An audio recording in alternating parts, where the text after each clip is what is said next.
Lymphatic drainage is traditionally done by using the hand with a massage technique. However, there are a lot of different tools now on the market that are gaining popularity that are said to help with lymphatic drainage.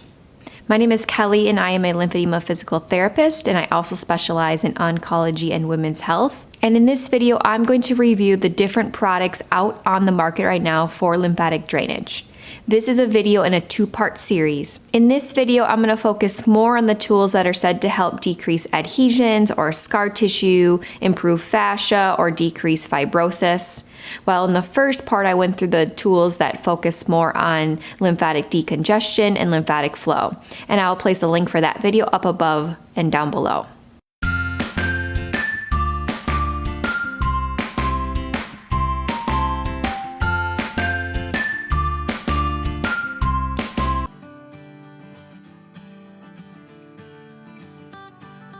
So the first tool I'm going to review is the foam roller. Foam rollers are really popular, especially with athletes or anyone who's a runner. They're used a lot to help decrease tightness and restriction in muscles. So how do they work for the lymphatic system? Although there are not currently any studies that show how a foam roller does improve the lymphatic flow, fibrosis can build up over time. And if that happens, that can cause more of a blockage in the system where fluid can't move through freely.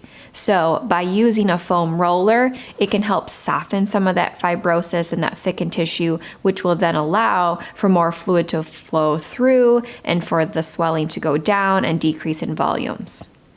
And from that, when you decrease the volumes and the swelling, that also puts you at a lower risk for infection long-term or any further progression of some lymphedema or lipedema. The other traditional use for the foam roller is to increase blood flow to tissue to help with healing. So again, an athlete will use a foam roller to get more blood flow after their workout, and so they can recover faster. So the same idea is applied to those with lymphatic drainage, is that you are just trying to get more circulation in the system. So what I like to use is a longer foam roller that is a little bit softer. This is considered a soft foam roller. I will place a link for that down below where you can find it, as well as the firmer, more regular ones. However, I liked a little bit softer one because sometimes when using the foam roller, it can be really harsh against the body. Those who are laying on it and using it properly are going to notice that some areas are really sore and really tender. You definitely want to avoid foam rolling over a bone. That's never going to feel good, nor is it necessary. You'll probably just feel like you're bruising it. But when you work on the muscles, they can be really tender. And the softer foam roller is just a little bit more gentle, so you don't feel like you're doing any harm or causing any injury from overdoing it. Always before starting, you want to make sure that you check with your doctor or your therapist to make sure that it is safe for you specifically to use, make sure that there are no safety issues, but in general, it's pretty gentle and overall safe for someone to use. Overall, foam rolling is a good option for someone who wants to try doing a little bit more to soften the tissue or to get some more blood flow to an area. Your therapist can show you specific techniques that work best for you. I have created a more in-depth video on foam rolling for the lower body, and I'll place a link for that up above.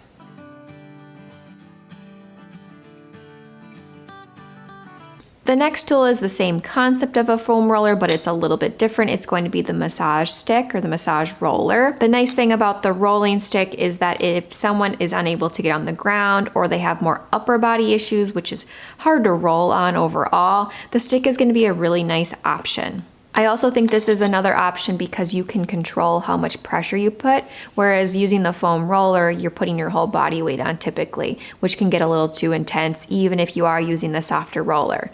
The rolling stick is something that you apply a pressure to an area, and therefore you can really control that.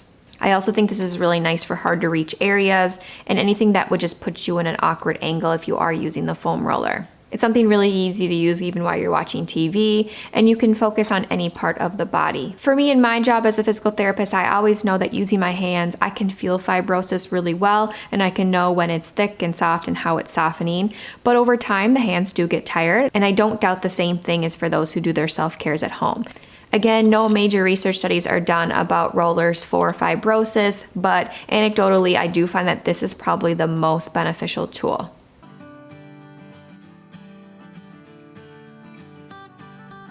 Another popular tool that is similar to a foam roller is something like the Fascia Blaster.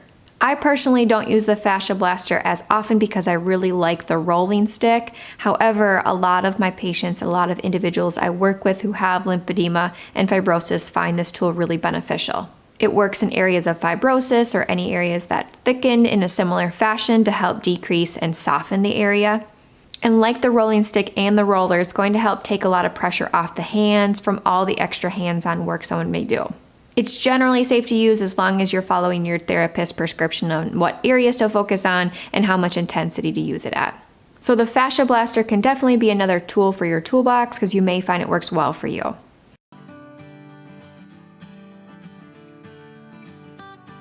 The next tool is going to be the instrument-assisted soft tissue mobilization. You may also hear it in the therapy world as Graston or hot grips. These tools are specifically hot grips tools, and all therapists are certified in using these tools before they'll use them.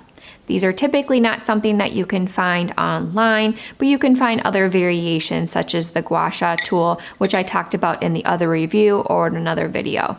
They're all used in the same concept to help decrease any restrictions or adhesions. They are stainless steel tools which have beveled edges. There are a couple different shapes and sizes. These are just two of them. One has a concave area, one has a convex. Your therapist, your chiropractor, whoever is certified in it and using it with you is going to know which one's going to work for what part of the body. The contours and the beveled edges are going to help increase blood flow, decrease scar tissue or adhesions, and may improve circulation and lymphatic flow. However, these are definitely something you want the professional to be using because they are going to create an acute inflammatory response right in the area. So you'll see if you get this done, you'll see redness sometimes. Typically, we're not going for bruising, but the redness will occur. And if overdone, it can lead to bruising or other injury. In order for a professional to use these, like I said before, they have to be certified. I am personally certified in hot grips tools, but the professional is going to be trained on what areas we cannot use these tools with, such as over a site of cancer, if someone is on blood thinners or who have thin or tearing skin, or over sites of infection. Out of all the tools I've talked about in this video, this one probably has the most research behind it. A lot of the research talks about decreasing pain and improving tissue healing, but there are some studies on decreasing adhesions or scar tissue, which is the concept with the lymphatic system when we're trying to decrease that fibrosis or that thickened tissue. By getting rid of some of that, then the fluid can move more freely, and that will help decrease the swelling and the lymphedema overall. I have gone more in depth on these tools in another video, and I'll place a link for that up above and down below. And be sure to subscribe to see when more videos come out on various reviews and products.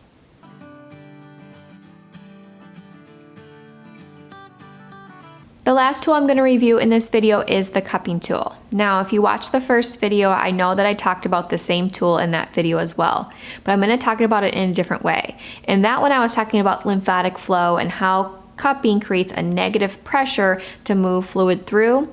In this video, I'm specifically going to talk about the fibrosis and the adhesions related to cupping. So when using these tools, you can suction an area of the body and it will gently lift up the tissue from whatever it may be bound down underneath to.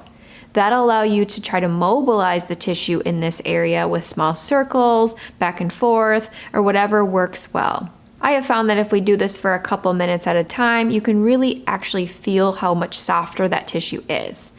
And again, the thought is it's all anecdotal at this time, but if we decrease that fibrosis and soften the area, then the lymphatic flow and the fluid can move more freely through the area to decrease the swelling.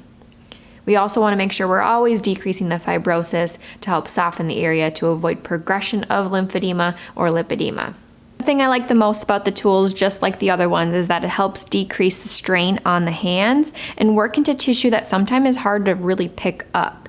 And so this tool is nice. The downside of it is that, yeah, it's hard to control how much pressure you're putting to how much pull it's going to give. We always start really light and build up, and your therapist is going to have that more experience to know how much pressure to give. They can then also show you how to do it at home if it's safe, so you can avoid that extra swelling or injury or bruising from overusing these. So those are all the tools that we commonly use to help decrease fibrosis or restriction or that thicker, denser tissue to help improve lymphatic flow overall, but also to decrease any restrictions for your movement and your mobility. Overall, they can be useful tools. There's not a lot of research behind them, but a lot of people really find them beneficial as tools for their toolbox. For more videos on lymphedema management, lymphatic health, as well as oncology and women's health, be sure to subscribe down below for weekly new videos and press the like button if you found this video helpful. And we'll see you all next week. Thanks everyone.